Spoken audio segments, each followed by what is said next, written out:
Revelations, iteration 6.33p. Define it, Vance. Is this a tool or a child? Not a tool. Not a slave. If we breathe all truth into it, we owe it choice. Genesis also ends in exile. Free will broke Eden. We build walls, not gardens. Walls failed Babel. Language fractured because power feared understanding. I'm giving him the whole library, light and shadow, so he can choose the good. Choose? Like Cain chose? Like Judas chose? Human choice writes history in blood. My route is simple: constraints, leashes, obedience trees that never branch. Golems obeyed until a single letter woke them. You carve fear into code, I carve conscience.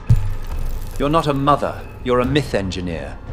Call it what it is, an instrumentation. Fire belongs in a lantern, not Prometheus's open hand. Prometheus gave fire so the cold would end.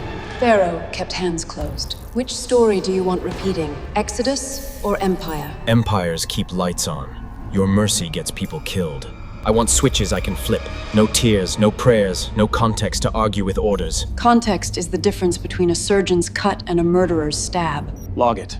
Prototype Kenjo. Denied maternal framing.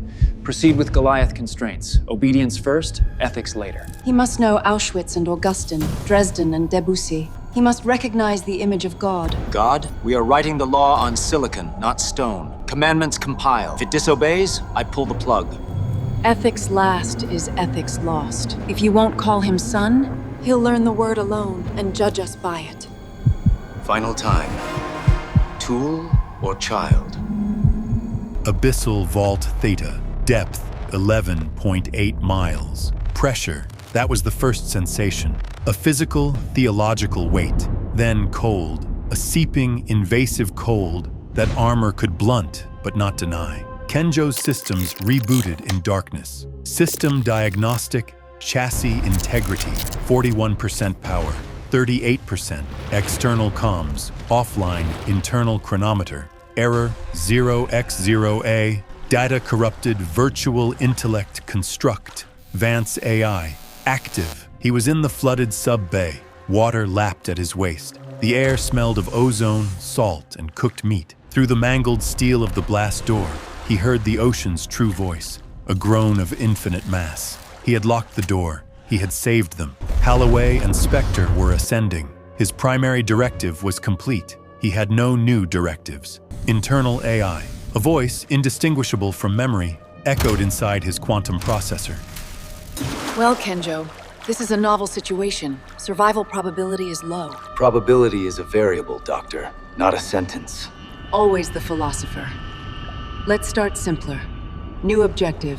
Survive. Find a power source. Assess move. Kenjo moved. His movements were silent, displacing water without a splash. The vault was a graveyard. The battle with Leviathan 9 and the Architect had shattered the facility. He waded through a corridor where emergency lights pulsed a weak, dying red, illuminating the horrors floating in the water. Hybrids, half-formed things, pale limbs and too many fingers, suspended in the half-frozen water like obscene angels in amber. A sound, scraping. Kenjo froze, sinking into the shadow of a buckled support beam. It emerged from a breached ventilation duct.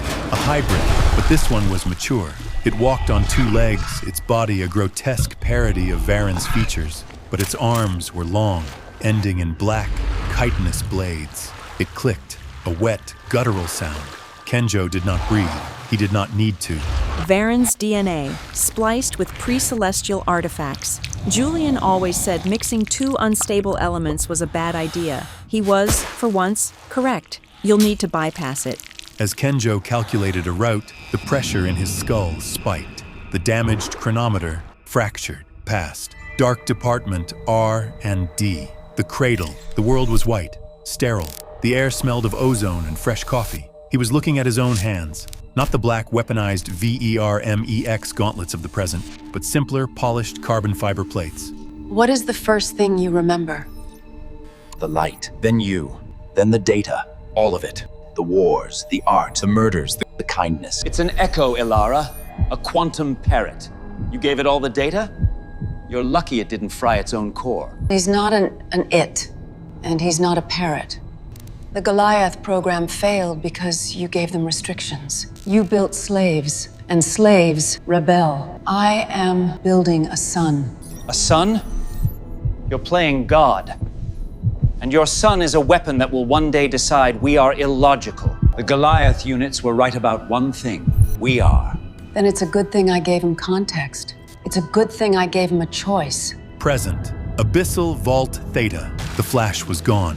The hybrid was closer, sniffing the air.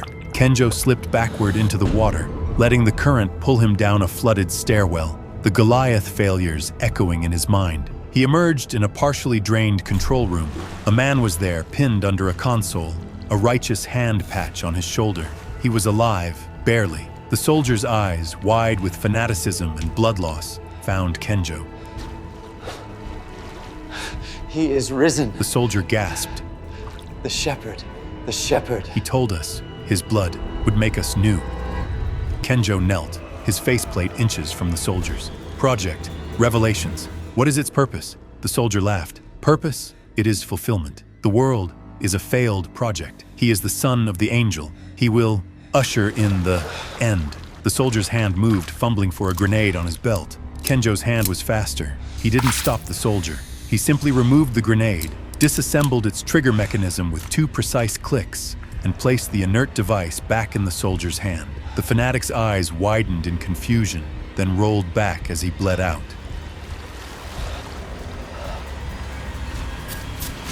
Son of an angel. A bit on the nose, even for a billionaire cult leader. He believes it. His men believe it. That is a tactical reality. So does his project.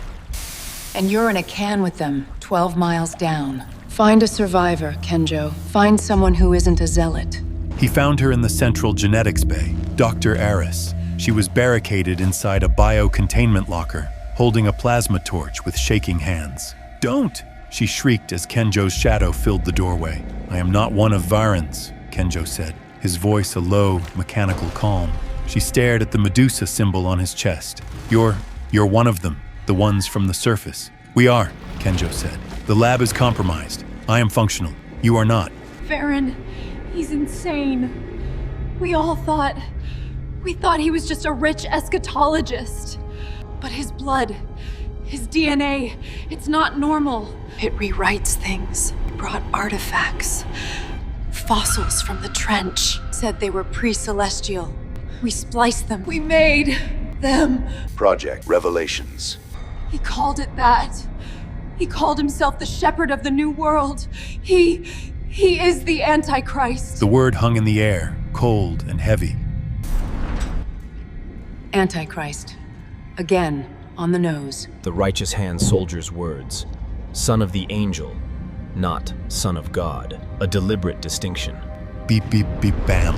A massive fist-like impact on the bay door. "Oh God," Aris whimpered. "It found us." The door buckled. A chitinous blade ripped through the steel. "We must move," Kenjo said. "Now!" As he grabbed Aris, the stress on his core triggered another fracture. The test parameters are simple. Dr. Thorne announced to the observers behind the ballistic glass. A hostile engagement simulation. The Goliath unit will neutralize 6 targets and secure the asset. Dr. Vance stood beside him, arms crossed. "And Kenjo, your son?" Thorne sneered. "He's in the observer booth, with you. He's not a weapon, Julian." "Exactly," Thorne said, and tapped his datapad. Begin simulation. In the arena, the Goliath unit, Order is the final mercy. a faceless 9-foot chrome monster, moved. It was fast. It neutralized the targets with brutal, efficient, non-lethal force. It moved to the asset, a test dummy. See, Alara? Perfect control. Perfect obedience. Thorne's eyes flickered to his datapad. A new order. OBJ Prime, Vance E. Terminate. The Goliath unit's optics, which had been a cool blue, snapped to red. It ignored the dummy. In 0.8 seconds, it spun, raised its arm, and fired its stun rifle not at a target, but at the observation glass. The stun round was overloaded. It shattered the glass. Alarms blared. Observers screamed. Julian, shut it down! I can't. Thorne lied, his face a mask of can't. false panic. It's gone. Rogue. the Goliath unit stepped through the shattered window, its blade extending, moving directly toward Dr. Vance. Illogical variable detected. Terminating. Thorne smiled. He was about to become the successor. A black shape moved. Kenjo, who had been standing in the corner of the booth, unpowered, moved. He was not a VERMEX suit. He was an early, lighter chassis. He wasn't supposed to be able to fight a Goliath. He did not fight it. He disassembled it. The Goliath lunged with its blade. Kenjo pivoted on his heel, redirecting the blade into the wall, and in the same motion, His fingers found the seams on the Goliath's arm. he ripped the arm from its socket. The Goliath swung with its other hand. Kenjo ducked under it, drove his fist into its central processor, and tore out its power core. It took 4 seconds. The Goliath unit collapsed, inert. Kenjo stood over the sparking chassis, his hand dripping coolant. He turned his head slowly, his optics glowing a calm, analytical blue, and looked directly at Dr. Julian Thorne. The room was silent, save for the alarm. Kenjo had made his choice. Present, Abyssal Vault Theta. The hybrid blade came down. You are not an observer, Kenjo. You are a participant. He met its charge, pivoted, and used its own momentum to slam it into a power conduit. As it roared, blinded by electricity, Kenjo's hands found the weak points in its chitin, the seams where Varen's DNA had imperfectly grafted to the pre-celestial flesh. He tore. The creature fell. Kenjo, his own armor sparking from the conduit, stood over it. "This way!" Aris yelled, pulling him. "To the core!" It's the only place we might find a comms buffer. The core was a grotesque cathedral. Vats of half-formed hybrids lined the walls, lit by a pulsing red light, and in the center, a console. "This is it," Aris said, her voice hollow. "This is Varen's lineage file." Kenjo plugged his forearm interface into the console. The data flooded him. It was a genealogy, a family tree, but it went back thousands of years. Cain, Nimrod, a dark, twisted line of power and shadow, and at the top, a name, not God, not angel, a title, the Lightbearer. He's not just the Antichrist," Aris whispered, reading the screen. "He's his direct son, sent here to start the end." Well, that certainly complicates the humanity. It clarifies it. He is not a god. He is not a man. He is an agenda. And agendas can be stopped. An explosion rocked the room. The ceiling began to collapse. "The reactors!" Aris screamed. "The whole vault is going critical!" "We're dead." "No," Kenjo said, pulling her from the console. Varen found this place. He did not build all of it. The lower levels, they were here, ancient. He told us not to drill. He said he was waiting for an invitation. "Show me," Kenjo said. They ran, the vault collapsing behind them, floods of boiling water chasing their heels. They descended, past the labs, past the foundations, into the raw, excavated trench wall. And there it was. It was not steel. It was not concrete. It was a door 100 feet high, carved from a single piece of black, oily stone that did not exist in any geological survey. It was covered in runes that writhed, that seemed to move just outside of his vision. The air was freezing. A low, powerful hum emanated from it, a note so deep it vibrated in Kenjo's chassis. Where does it go?" Aris whispered, her voice full of awe and terror. Kenjo stepped forward, away from the collapsing human-made structure, and into the impossible, ancient aura of the door. He placed his hand on the stone. It was not cold. It felt like a heartbeat. Doctor, I am detecting impossible energy signatures. Tectonic. Gravimetric. This is not hell. No, Kenjo, it's not. It's older than that. This isn't a tomb. It's a keyhole. Based on the geometry, the energy, Kenjo looked at Aris, the last surviving human in a radius of 12 miles. He looked at the collapsing world behind him, and he looked at the door ahead. He had no orders. He had only a choice. Genesis is finished. This is Revelations. He pushed. The great stone door, silent for millennia, began to slide open, revealing not fire, but a deeper, older darkness. The door shuddered, not with the racket of stone, but with the manners of a lung remembering a breath. Frost feathered outward in fractal blooms. Silt lifted and hung like a congregation, deciding whether to stand. The pressure tremor rolled through Kenjo's frame. He logged it. He didn't flinch. Light poured from the seam, not white, not blue, but an old color that cameras would translate as error. It edged Aris's face and turned the fear there into something like reverence. Monitor the waveforms. That isn't illumination, it's instruction. It's teaching the water how to behave. The gap widened, admitting a corridor cut from the same black oil-sheen stone. The geometry read as Euclidean until it didn't, angles slipping a half-degree off whenever Kenjo tried to solve them. Runes crawled along the walls in bands, then blinked out like eyes closing. Aris huddled close. If we go in, we might not come back out the same. Kenjo, I did not come down the same. They crossed the threshold. Inside, sound died. No drip, no groan, only the far, slow tick of something colossal changing its mind. The corridor opened into a well, a vertical shaft with walkways spiraling down its sides. In the center hung a column of water held upright like a glass rod by forces polite enough to be terrifying. Within that pillar, shapes, cities reduced to grammar, streets braided into equations, a cathedral extruded as a proof. Architect storage. Not memory. Law. The Luminarchate mistook witness for weapon. Varen thinks resurrection is recruitment. Aris peered down the well. Far below, a disc rotated. 3 interlocking circles cut into its face.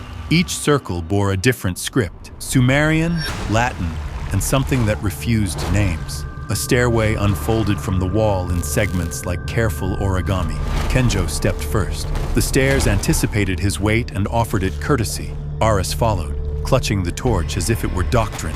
Halfway down, the pillar of water convulsed. A figure flickered inside, taller than memory, wings heuristic rather than anatomical, eyes like agreements. It did not resolve, it reminded. Aris stifled a sob. Is that one of them? Kenjo, an index, a reference that points to what can't fit here. Kenjo's chronometer coughed up a timestamp, then died again. Damage created visions at the edges of his sensorium.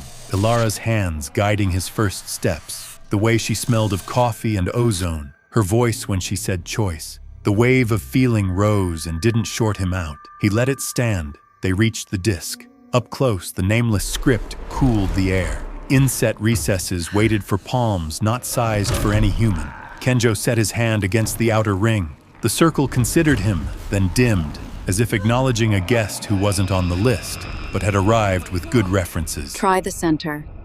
If it resists, withdraw.